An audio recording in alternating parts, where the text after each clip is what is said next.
हिंदुस्तान की नींव पर आक्रमण हो रहा है, फाउंडेशन पर, इंस्टीट्यूशंस पर, आवाज पर बीजेपी और आरएसएस आक्रमण कर। थोड़ी थोड़ी डिफरेंसेस होंगी, मगर हमने ये निर्णय लिया है कि हम एक साथ काम करेंगे। के लिए जितना भी तानाशाही बीजेपी गवर्नमेंट कानून ले आएंगे, जो काला कानून, हम लोगों ने एक साथ में मिलके वो काला कानून का खिलाफ में हम लोग लड़ाई करेंगे।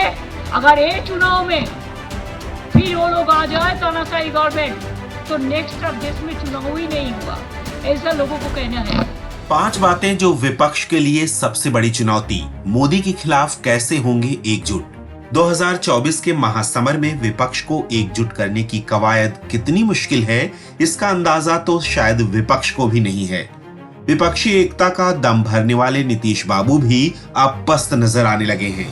आगामी लोकसभा चुनाव में मोदी सरकार को चुनौती देने के लिए राज्य राज्य बैठकें कर रहे हैं, लेकिन राजनीतिक पार्टियां हैं कि वो फायदा तो पूरा लेना चाहती हैं, लेकिन एक दूसरे के साथ आना ही नहीं चाहती। विपक्षी एकजुटता की कवायद में कई पार्टियां ऐसी हैं जिनकी विचारधाराएं एक दूसरे से पूरी तरह अलग हैं। सबके अपने अपने राजनीतिक स्वार्थ हैं। ऐसे में विपक्ष का भानुमति का कुनबा शायद ही जुड़ पाए। आज हम इस वीडियो में बताने जा रहे हैं 5 बातें जो विपक्षी एकता की हवा निकाल सकती है। दिल्ली के सीएम अरविंद केजरीवाल केंद्र के लाए अध्यादेश के खिलाफ विपक्षी दलों का समर्थन मांग रहे हैं। केजरीवाल इस बात पर अड़े हैं कि केंद्र के लाए अध्यादेश का हम विरोध कर रहे हैं और बाकी दलों को इस मुद्दे पर हमारा समर्थन करना चाहिए। आम आदमी पार्टी ने आरोप लगाया कि केंद्र की ओर से लाए गए अध्यादेश के मामले पर बीजेपी और कांग्रेस में साठगांठ हुई है। विपक्षी एकजुटता मुहिम का हिस्सा पीडीपी अध्यक्ष महबूबा मुफ्ती कह रही हैं कि जो मुल्क के अंदर हो रहा है और हमारे लोकतंत्र, संविधान, सेक्युलरिज्म पर हमला हो रहा है, उसकी प्रयोगशाला हमारा जम्मू कश्मीर बन चुका है।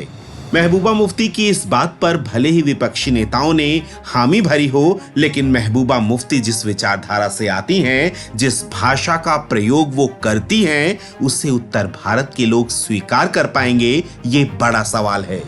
विपक्षी दलों के सामने मोदी सरकार की ओर से कश्मीर से हटाए गए अनुच्छेद 370 पर एक राय बनाना भी एक बड़ी चुनौती है। 370 के मुद्दे पर भी विपक्ष की एकजुटता खंड खंड है। अध्यादेश पर केजरीवाल की ओर से मांगे जा रहे समर्थन पर उमर अब्दुल्ला ने ऐतराज जताया। उन्होंने कहा कि जब जम्मू कश्मीर से अनुच्छेद 370 हटाया गया था, तब तो आम आदमी पार्टी ने हमारा समर्थन नहीं किया था। यानी यहाँ भी तू कौन मैं कौन का खेल चल रहा है। वहीं ममता बनर्जी जिस बिहार में बैठकर विपक्षी एकजुटता की बात करती हैं, उसी ममता बनर्जी ने इसी साल जनवरी महीने में बिहारियों पर वंदे भारत ट्रेन पर हमला करने का बड़ा आरोप लगाया था। ममता ने दलील दी थी कि ऐसा संभव है कि बिहार के लोगों ने वंदे भारत ट्रेन न मिलने की निराशा में ऐसा किया हो। नंदीग्राम हमला हो या कोई और मामला, ममता बार बार यूपी बिहार पर ठीकरा फोड़ देती हैं। ऐसे में बिहार समेत उत्तर भारत के लोग ममता को कैसे स्वीकार करेंगे। संसद में अडानी के मुद्दे को उठाने पर लालू राहुल गांधी की पीठ ठोक रहे हैं, वो भी एनसीपी प्रमुख शरद पवार के सामने। वही पवार जिन्होंने अडानी मुद्दे पर जेपीसी जांच की मांग को व्यर्थ बताया था। ये वो तस्वीरें हैं जिन्हें देखकर अब जनता भी समझने लगी है कि विपक्षी एकजुटता का जो दम भरा जा रहा है, वो पूरी तरह से बेमानी है। सबके अपने अपने राजनीतिक स्वार्थ हैं। ऐसे में विपक्ष का भानुमति का कुनबा शायद ही जुड़ पाए।